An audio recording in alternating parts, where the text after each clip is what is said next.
All right, what's up YouTube? So we're back here with part 2 of the engine removal process. This video is going to be pretty quick, I think, because there's not much more left to do. Honestly, it might look like there's a lot, but there's actually not. We're going to get started off by taking off our throttle body so we can get access to our alternator better. So the first thing we're going to do is take off our 10 millimeters right here. So you get 1, 2, 3, and 4. Take out those 4 10 millimeters, and don't forget you can also unclip this guy right here. It's a little pain stuck on there, so I'm going to put the phone down real quick and take this guy off real quick. All right, throttle body is pretty much removed. I'm not going to take out these coolant lines for now. I'm going to leave them on. Now that the throttle body is out of the way, I have access to my alternator, and with that I can take this sensor off. All right, so we got the alternator harness off. Now we're going to take off the nut back here. I want to say it is a 14 or 12 millimeter, one of those. So we're gonna take this nut off and then we're gonna push this to the side. All right, so we got that 12 millimeter off the alternator. Now we're gonna rotate, let's see, over here to the back. And we are gonna take off our, see these 2 hoses right here? The heater core hoses. We're gonna take these hoses off right now. All right, so my heater core hoses are now disconnected. Now let's go on to the fun stuff. We're gonna actually take off our power steering pump, because this needs to stay in the car, because I'm trying to make sure I can not drain that so I can keep the fluid in there. The goal is to try to preserve as much fluid as possible when it comes to stuff like that. So I'm gonna take out the power steering pump real quick, and then after I take the power steering pump, I'm gonna take off the turbo, and then after that I'm gonna hit some small stuff down here. All right, so we got our trusty breaker bar right here, and we're gonna go ahead and go to the tensioner, which is right here. It's a 17 millimeter, by the way. Hook that up, pressure this way, and just like that, the belt is off. Put that back. All right, so now that I have the belt off, I'm gonna be able to come over here now and hit the power steering bolts, which there's 2 in here. There's 1 and 2. I'll show you guys when I get closer right now. Right there, 1 12 millimeter and another 12 millimeter right there. So I'm gonna hit those real quick, and then I should be able to move this out of the way. So I actually had to take off the intake real quick to get access to push this out. But after that, all I have to do is just push this way. It comes right out just like that. So the reason why I'm taking off these power steering bracket bolts is because right over here, you can see the exhaust manifold bolt is right there. So this is gonna have to come off regardless. So what I'm gonna do first is take off this hose clamp right here, and then take out the 4 12 millimeters holding it on, and then I'll move it out of the way. And then after that, I'm gonna take off this transmission. I guess it's kind of like to hold it in place, this bracket right here. It's like a 10 millimeter right here, so I'm gonna have to take that off as well. All right, so my power steering bracket is now loose. Just take note real quick, guys, that the top bolts for it are small, and the longer bolts are gonna go on the bottom part right there. So long bolts on the bottom, top part have the shorter bolts. Next, we're gonna be taking out the alternator. So we got 2 14 millimeters holding it on. That's 1. And that's 2. Get them out. All right, so the alternator is now removed. And if you look past the alternator, you can see the starter, which is right there. So we're gonna take off that little clip right there for the harness, and we're gonna take off that 10 millimeter right there. And actually it's not here right there. It's behind this boot. See it right there. We got to take off that 10 millimeter right here and the harness. And then after that, we're pretty much done with everything on the engine. Oh, I forgot about this right here. This guy has to come off. So 10 millimeter, yeah, this guy has to come off, because this is also connected to your AC compressor. So if you take the engine out, you'll drag that with it. All right, so I lied. It's actually a 12 millimeter back there for that starter bolt right there. Connection and the bolt are removed. So on to the next step. All right, so what we're gonna do next now is see how this harness is pretty much connected to the intake manifold the whole way. We're gonna have to make sure that this harness is completely free of the engine. Also, as you can see right here, there's a sensor, and then over here, there's another sensor that we had to unclip. This is the same sensor as like the other ones with the little clip on top. You have to take that off and it comes right off. Down here, it's a simple push lock sensor. Just unclip it and pull out.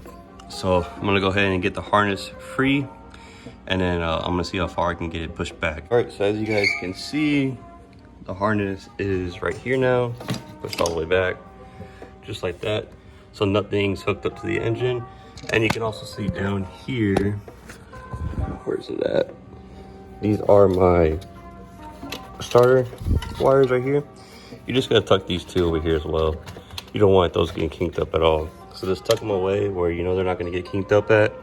And I think that's pretty much it for this side. I'm gonna double check my work just to make sure I didn't miss anything, and then I'll go on to the next step. So I did miss a couple things. I totally forgot about this 10mm right here. It's pretty much your ground strap that connects to the chassis over here. And then of course your motor mounts. Your motor mounts, I want to say they are 19mm, and you're gonna have one on each side. The other side is right there. So we're gonna go ahead and take off the 19mm motor mounts, and then we're also gonna take off this ground strap real quick. All right, so I lied. These are actually 17mm. So it's one 17mm and it's a 17mm over there. But now we're going on to our next step, which is kind of one of our final steps, which is the trans bolts. And then you're gonna have to take off the torque converter bolts. After those are done, then we can go on to removing the engine. Remember I was telling you guys that there's an extra transmission bolt, or the transmission line bolt that you need to take out? Well, this is where it's at, right there. So this is an oil filter. Just pull it back and it'll be right there. So this doesn't involve you 6-speed guys. This is for the auto guys. So if you're 6-speed, ignore this part. 10mm right there. You need to just take out that 10mm bolt and then move on to the next step. So after you get that 10mm out, the next step we're gonna be doing is taking these off right here. This is a 14mm. This is also a 14mm. And that's gonna give us access to this guy right here. We're gonna pop that plate out, and then it gives us access to our torque converter bolts. So this step right here, this is another auto step. If you're a 6-speed, all you would have to do from here is take off the transmission bolts, which are like, I think there's 10 around the housing. So I'll get to the bell housing bolt locations next. I'm gonna knock this out first for the auto guys, and then I'll move on to this step. So we have this removed. Now we're gonna look at the transmission bolts down here, the locations. You got one right here, another right here, right there. And then of course you have your starter bolts, which is one right here, and then there's also another one on the other side. Let's see, right there.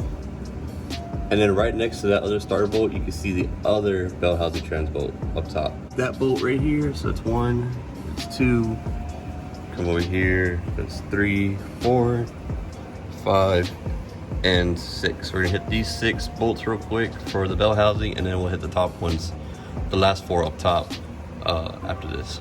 Now that we have this removed, we're gonna get a flathead, and you see how there's like little pins right here? Basically all we're gonna do is get a flathead and push this out, get this out of the way, and then it's gonna give us access to our torque converter bolts that we need to take off. There's gonna be a total of 6 of them. You see, now you have access to your torque converter bolts, where there's one right there, right there. So basically for this step, it's a little tedious, it's a little difficult. This is that extra hard step I was telling you guys about. What you have to do is basically rotate the crank right here, and then come over here and check this to line up the bolt so you can hold it in place over here. Whenever you're rotating the crank, it'll rotate the flywheel, and the flywheel will rotate the torque converter. So what you're gonna do is line up the spot right here. You're gonna get your 14mm, line it up with this, put it on there, and then have someone over here hold the crankshaft pulley, because when you try to break off these bolts in here, it rotates the whole rotating assembly. So it'll rotate the flywheel and the torque converter, which rotates the crankshaft. So you need someone to hold it from right here while you're over here trying to get the bolt out and break it loose. So you're gonna have to do that 6 times. Once you do it 6 times, the hard part is over. I'm gonna go ahead and do that real quick. The socket size for the crank is gonna be a 22mm, and then for the torque converter bolts, they're gonna be 14mm. See how that bolt's right there? Let's see, going over here. You have to rotate the crank to move it. So that's what I'm doing right here. So we get it lined up, just like that. Now I put my 14 in here just like this. and then I had to have someone hold it in place while I break this loose. So as you can see, my torque converter bolts, all 6 of them have been removed. So all I have to do now down here is pretty much take off my downpipe from the O2 housing. I already did that. As you can see, they were 19 millimeters, super easy to take off. So after that, now we have to go on the top part, remove the last 4 bolts, and then this engine is ready to come out. All right guys, so I lied, there's actually just 3 bolts that we need. So as you can see, there's that one right there. If you look up here, there's another one. And on this side, try to squeeze in here, it's a little tricky to see it. And there's that one right there. So those are the last 3 bolts that we need to get to take this engine from the trans. So I'm gonna knock those 3 bolts out real quick. They're 14 millimeters, and then after that, that's it. This engine's ready to pull out. All right, so to get better access to this bolt right there, I'm gonna go ahead and move this out of the way. All you have to do is hit it with a 10 millimeter right here, 10 right here, and there's a clip back here. And you're gonna pull it up and push it out of the way. After I have this out of the way, I'll have plenty of room right here to work with the ratchet wrench or to work with the ratchet. So I'm going to do that right now. I knew there was 10 bolts somewhere. I don't know why I thought there were just 9, but there's the 10th one right there. It's right next to the starter, but it's on the opposite side. That's what was throwing me off. I have that bolt next right there next to the starter. And then I have the one over here up top where you guys can't really get a good picture of it, but it's in there. Then after that, then this engine gets pulled out. So let me take out those 2 bolts real quick, and then I'll show you guys what it looks like. All right guys, and we got our 4 bolts out. And as you can see, motor is loose.